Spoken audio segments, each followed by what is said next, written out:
Thor, Odin's son, is back, but this time his ex has come along for the ride, and she's got her hands on his hammer.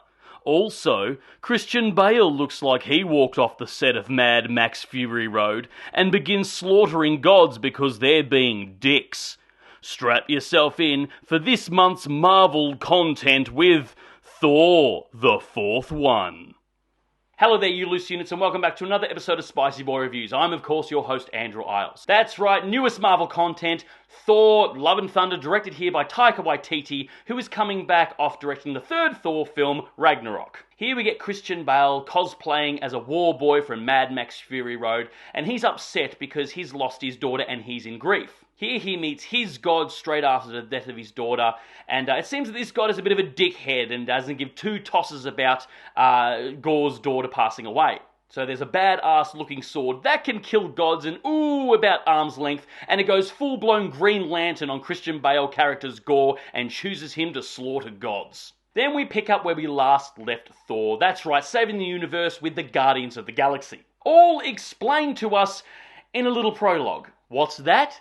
This Adventures with Guardians of the Galaxy sounds like a way more interesting film than the one we got. Well, you'd be bloody right. But we can't show that story, no, because that will show Thor being competent with a ragtag team of badassness. Plus two, Chris Pratt is there. We're going to rush through scenes as quickly as possible so we don't piss off the Twitter checkmark community. Then we pick up where we last left Jane Foster with stage 4 cancer. Wait a minute, what? Don't worry about feeling sad about the whole cancer subplot, no, because the movie's going to make about 11 jokes about it before the end of this sentence. Turns out, though, to postpone her inevitable death, Mjolnir, the hammer from Thor, decides to reform itself to sane Jane Foster and give her the power of Thor for reasons, while simultaneously killing her slowly in the process. But we find out in another explained prologue about the relationship between Thor and Jane Foster that one drunken night Thor made Mjolnir, his hammer, promise to protect Jane at all cost. Pretty sure Thor needed Mjolnir's protection when his sister enslaved his people, or killed his team, or cut his fucking eye out. But I digress. See, Mjolnir seems to really like the chicks apparently, and so does Disney. So, gods begin to turn up dead, and Thor is called into action by Lady Sif here, and what Gorr decides to do is kidnap all of the children of Asgard. He's doing that to coax Thor into a fisticuff fight. So, Gorr's daughter dies, he's heartbroken and sees the hypocrisy of the gods, so to get back at a god, a good one at that, is to kidnap all of the children of his village. Seems Gorr has studied the Reaver art of vengeance. So Thor, Jane, Korg, and King Valkyrie, for some bloody reason, decide to all team up and go to another place where all the gods seem to be hiding to get an army of them together to take down Gorr. It's interesting too that in this film it's King Valkyrie there, as if Disney only sees a legitimacy in male titles like King instead of Queen, as if somehow Queen isn't as important. Seems like they don't know the game of chess. We then meet Russell Crowe's Zeus here, and he's doing his best House of Gucci impersonation. Then the film jumps around all over the place, and it doesn't stay still for very long. My ADHD was in overdrive by this point. And there's an attempt at a joke every 5 fucking seconds. And the humour is so forced and so dumb, I don't think I laughed once. We of course get the expected quippy Gilmore Girls dialogue. Thor is constantly making an ass of himself, somehow getting dumber and dumber with each film. Oh, and remember that viral video of screaming goats that everyone found hilarious a million years ago? Well, yeah, the film definitely does that. And oh boy, did people laugh! It felt like in the cinema though that people were really forcing their laughter in the cinema. It really felt like that, I swear to God. Like there was a collective vibe of, oh, I know that's meant to be funny, so I should be laughing, so I'm gonna laugh now, kind of.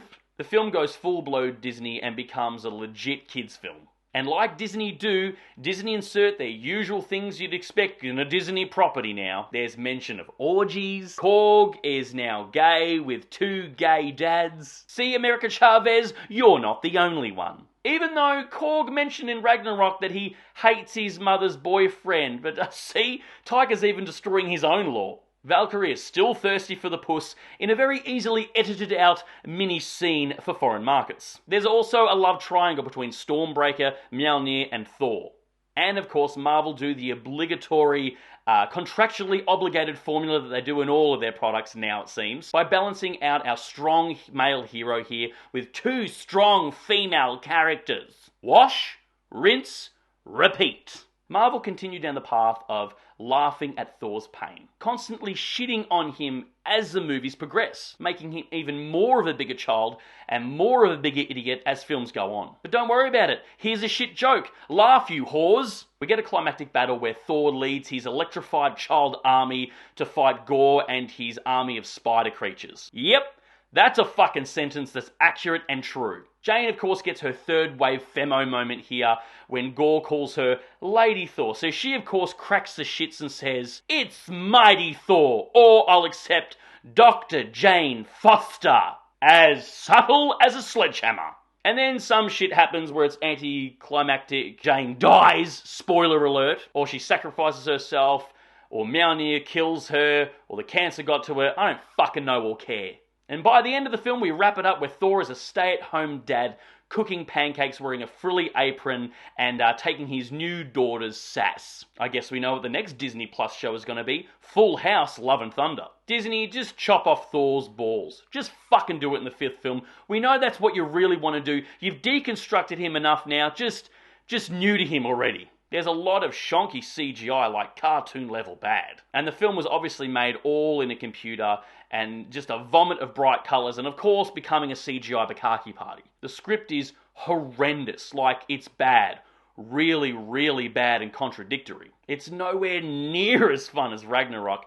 For the flaws that happen in that film, whatever, it's eons better than this piece of shit. Marvel films used to feel like an event movie, a couple every year, and we really look forward to it and stuff, but it's starting to wear thin now. Now it's just Marvel content of the month. Michael Giacchino from the Batman fame and plenty of other films in Hollywood scored this film, and by scored, I mean all they did was chuck on the greatest hits of Guns N' Roses. The only good thing about this movie, I've got to say, is Chris Hemsworth.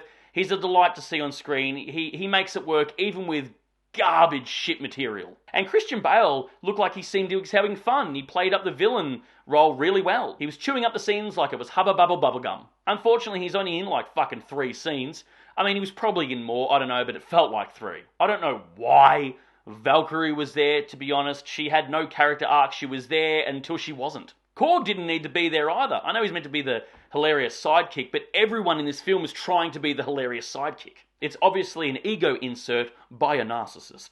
But he's so funny though, because he has a New Zealand accent and he says, bro, go fuck yourself. And Natalie Portman didn't seem like she wanted to be there at all. I mean, they obviously offered her a shit ton of money because she was done with Marvel after The Dark World. She walked out of them, didn't want to come back. But they kill her in a way that she could come back if they offer her more money, or she could be done with the franchise, who knows. And honestly, Natalie Portman is way better than this. No matter what I say though, no matter what criticisms I give this film, the Marvel shills will say it's groundbreaking and hilarious and slap their seal arms together and make as much noise as possible saying it's the best Marvel product until next Marvel product. Fuck this movie, fuck Marvel, I'm done. Anyway guys, that was my review of Thor, Love and Thunder.